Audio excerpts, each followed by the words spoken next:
Assalamualaikum warahmatullahi wabarakatuh. Perkenalkan, nama saya Ibnu Ridho Mutakim, NPM 1921020101 dari jurusan Hukum Tata Negara Fakultas Syariah semester 8. Di sini saya akan sedikit menjelaskan tentang kaidah-kaidah hukum Islam. Yang pertama, prinsip dalam hukum Islam. Kata prinsip berarti asas, yakni kebenaran yang menjadi pokok dasar orang berpikir, bertindak, dan sebagainya. Adapun yang dimaksud dengan prinsip-prinsip hukum Islam ialah cita-cita yang menjadi pokok dasar dan landasan atau tumpuan hukum Islam. Adapun prinsip-prinsip dalam hukum Islam itu antara lain yang pertama meniadakan kesempitan dan kesukaran. Contoh, orang yang sedang berpergian, sakit, dalam keadaan hamil atau menyusui boleh tidak berpuasa. Selanjutnya, orang yang tidak kuat berdiri untuk mendirikan sholat, maka ia boleh melakukannya dengan duduk.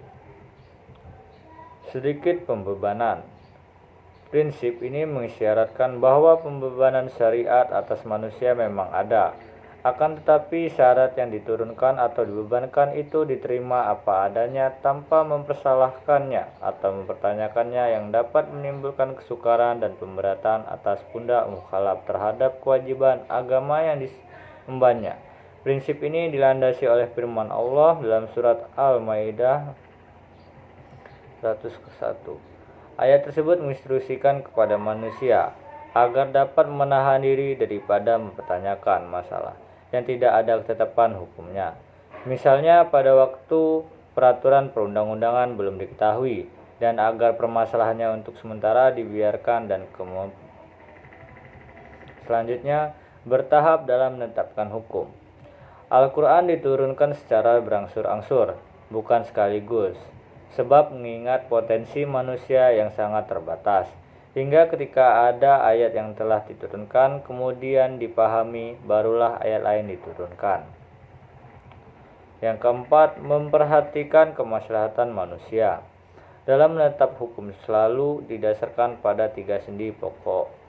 Yang pertama, hukum ditetapkan setelah masyarakat membutuhkan hukum-hukum itu.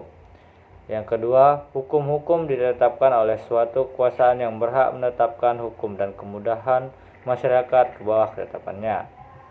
Yang ketiga, hukum-hukum ditetapkan menurut kadar kebutuhan masyarakat. Selanjutnya, mewujudkan keadilan.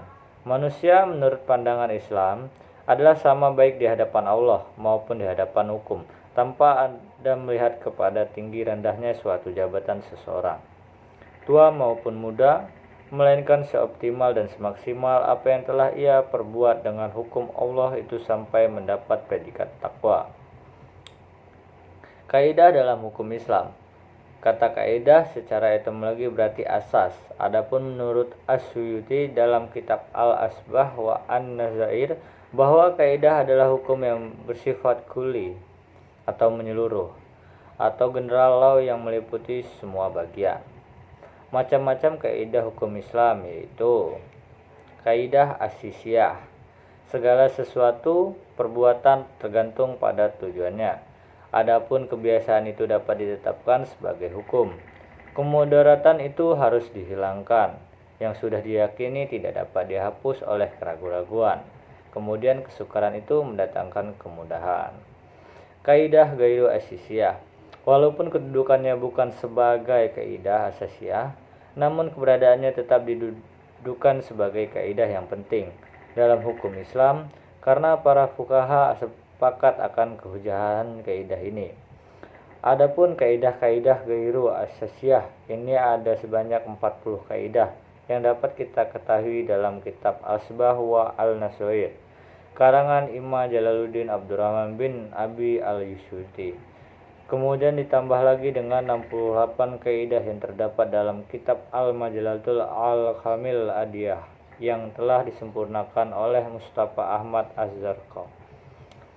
Tujuan hukum Islam. Kajian tentang maksud ditetapkan hukum dalam Islam merupakan kajian yang sangat menarik dalam bidang usul fikih. Al-Shatibi mengatakan bahwa doktrin maqasid as-syariah adalah kelanjutan dan perkembangan dari konsep maslahah.